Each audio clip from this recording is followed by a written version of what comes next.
Class 8 এর অর্ধবার্ষিক পরীক্ষায় সাধারণত এই তিনটা অধ্যায় থেকে সবচেয়ে বেশি প্রশ্ন আসে। অধ্যায় তিনটি হচ্ছে পৃথিবী ও মহাকর্ষ, রাসায়নিক বিক্রিয়া, জীবের বৃদ্ধি ও বংশগতি। আজকের ভিডিওতে আমরা আলোচনা করব সবচেয়ে গুরুত্বপূর্ণ অধ্যায় আর গুরুত্বপূর্ণ টপিকস নিয়ে। আর ভিডিও শেষে থাকতেছে সবচেয়ে কম পড়ে ভালো নাম্বার পাওয়ার পদ্ধতি। চলো শিক্ষার্থী বন্ধুরা শুরু করি আমরা। প্রথমেই আমরা আলোচনা করব পৃথিবী ও মহাকর্ষ। এই অধ্যায়টা সবচেয়ে বেশি গুরুত্বপূর্ণ। এই অধ্যায় থেকে প্রত্যেক বছর অর্ধবার্ষিক পরীক্ষায় প্রশ্ন আসে এবং যখন জিইসি পরীক্ষা হতো তখন এই অধ্যায় থেকে অনেক বেশি প্রশ্ন আসতো।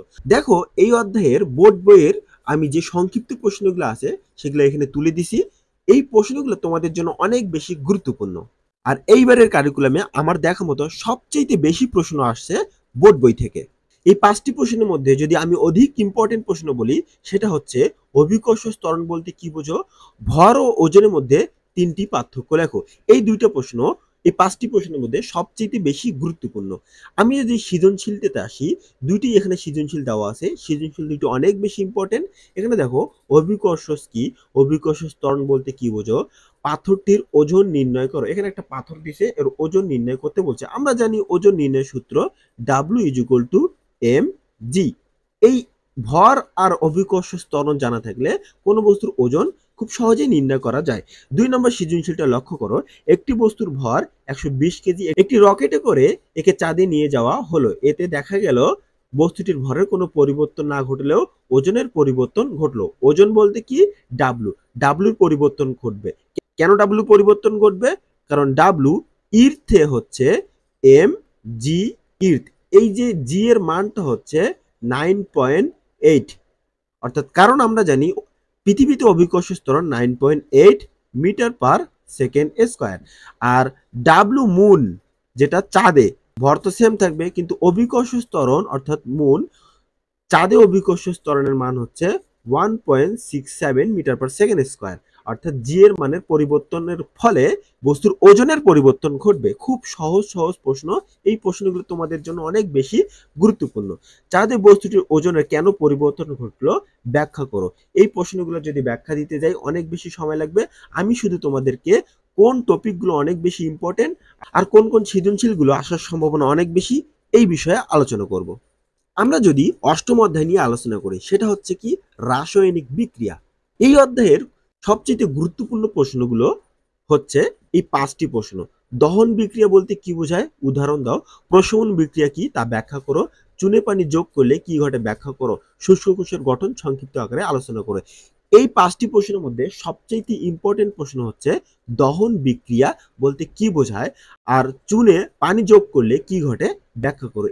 এবং 4 নম্বর প্রশ্ন শুষ্ক কোষের গঠন সংক্ষিপ্ত আকারে বর্ণনা করবে। এই তিনটি প্রশ্ন সংক্ষিপ্ত প্রশ্নের জন্য অনেক বেশি গুরুত্বপূর্ণ। এখন যদি আমরা সৃজনশীল প্রশ্নটাতে লক্ষ্য করি, 1 নম্বর সৃজনশীল প্রশ্নটা লক্ষ্য করো। এখানে দেওয়া আছে যে খাবার সোডার সংকেত কি। আমরা জানি খাবার সোডার সংকেত হচ্ছে NaCl। 2 নং বিক্রিয়াটি কি ধরনের বিক্রিয়া ব্যাখ্যা করো। এই যে এখানে দেখো 2 নং বিক্রিয়া। 2 নং বিক্রিয়া হচ্ছে চুনাপাথর। চুনাপাথরকে যদি তাপ দেই এখান থেকে ক্যালসিয়াম অক্সাইড উৎপন্ন হয় প্লাস কার্বন ডাই অক্সাইড উৎপন্ন হবে। 2 নং বিক্রিয়া থেকে খুব সহজে এগুলো ব্যাখ্যা করা যায়। তোমরা এই প্রশ্নগুলোর উত্তর দেখে নিবা। এই প্রশ্নগুলোর উত্তর গাইড বইয়েও পাওয়া যায়। আমরা যদি পরের অধ্যায়টা লক্ষ্য করি, পরের অধ্যায়টা হচ্ছে দ্বিতীয় অধ্যায়, জীবের বৃদ্ধি ও বংশগতি। এই অধ্যায়টা অনেক বেশি গুরুত্বপূর্ণ। এখানে আমি তোমাদের দুইটা সৃজনশীল আর 2 নম্বর সৃজনশীলটা হচ্ছে অধিক বেশি গুরুত্বপূর্ণ। এই সৃজনশীলটা প্রায়শই পরীক্ষায় এসে থাকে। সৃজনশীলটা একটু লক্ষ্য করলে দেখো যে মানুষের প্রতিটি দেহকোষে কয়টি ক্রোমোজোম আছে। আমরা জানি যে মানুষের দেহকোষে 23 জোড়া ক্রোমোজোম, 23 জোড়া অর্থাৎ 46টি ক্রোমোজোম আছে। জিন বলতে কি বোঝো? আমরা জানি কি জিন কিসে থাকে, ডিএনএ তে থাকে। পি কোষ বিভাজনটি ব্যাখ্যা করো। এই পি কোষ বিভাজনটা হচ্ছে মিওসিস কোষ বিভাজন। কি কোষ বিভাজন? মিওসিস কোষ বিভাজন। আমরা জানি মিওসিস কোষ বিভাজন দুইটি ধাপে হয়। একটা হচ্ছে প্রথম ধাপ, একটা হচ্ছে দ্বিতীয় ধাপ। এখানে দ্বিতীয় আরো একটা ধাপ আছে। প্রথম ধাপটি হচ্ছে মাতৃকোষ একবার বিভাজিত হয়ে তার অর্ধেক সংখ্যক ক্রোমোজোম উৎপন্ন করে। দেখো এখানে অর্ধেক সংখ্যক ক্রোমোজোম উৎপন্ন করছে। তারপর আবার ওই অর্ধেক সংখ্যক ক্রোমোজোম পুনরায় বিভাজিত হয়ে মাতৃকোষের সমগুণ সম্পন্ন আর মাতৃকোষের সমান সংখ্যক ক্রোমোজোম উৎপন্ন করে।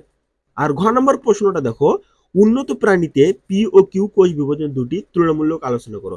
এখানে পি কোষ বিভাজনটা হচ্ছে মিওসিস আর কিউ কোষ বিভাজনটা হচ্ছে এই মিওসিস আর মাইটোসিস উন্নত প্রাণী দেহে খুবই গুরুত্বপূর্ণ দুইটি বিভাজন। এই দুইটি বিভাজন ছাড়া উন্নত প্রাণী দেহের দেহ গঠন সম্ভব না, বংশ বিস্তার করাও সম্ভব না। এই অধ্যায়গুলো তোমাদের জন্য অনেক বেশি ইম্পর্টেন্ট, আমি আবারও বলে রাখলাম।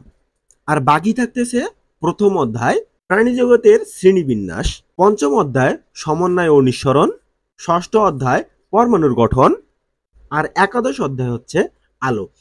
এই অধ্যায়গুলো তোমাদের বোর্ড বইয়ে যে এমসিকিউ গুলো দেওয়া আছে, তোমাদের শুধু বোর্ড বইয়ের এমসিকিউ গুলো যদি তোমরা পড়ো আর বোর্ড বইয়ের উপরে যে সংক্ষিপ্ত প্রশ্নগুলো দেওয়া আছে আর সৃজনশীল গুলো তোমরা যদি শুধু এগুলোই পড়ে যাও, আমি তোমাদেরকে নিশ্চয়তা দিচ্ছি এখান থেকে 60 থেকে 70% প্রশ্ন তোমরা হুবহুব কমন পাবে। 60 থেকে 70% কমন।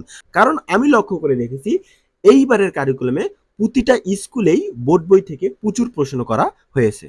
শিক্ষার্থী বন্ধুরা, এরকম নতুন নতুন ভিডিও পেতে গেলে তোমরা প্লিজ চ্যানেলটি সাবস্ক্রাইব করে রাখো পরবর্তীতে নতুন ভিডিও পাওয়ার জন্য।